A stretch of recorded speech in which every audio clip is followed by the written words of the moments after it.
The nursing care plan outlines the nursing interventions, goals, and expected outcomes tailored to the individual inpatient's needs. It serves as a structured guide for delivering consistent and well-coordinated care, while also supporting patient-centered practices and professional accountability. To record the nursing care plan, select the patient from the list of admissions and click on Actions tab. Select Nursing Care Plan as shown. In the newly opened window, on each field, you can use the editing tools to format your document as desired. Input the assessment, which gathers relevant information about the patient's physical, emotional, psychological, and social conditions. Input the diagnosis. Indicate the goal, which provides direction for nursing care, and define what constitutes successful treatment. Indicate the plan.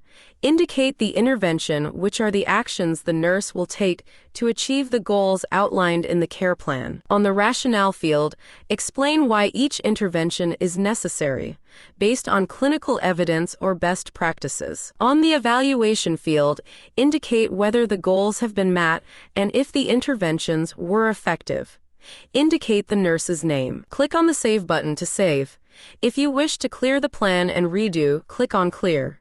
To view the Nursing Care Plan report, click on Nursing Care Plan Report. In the subsequent window, you can perform the following. You can share the report via email, save in different formats. Moreover, you can print directly from browser.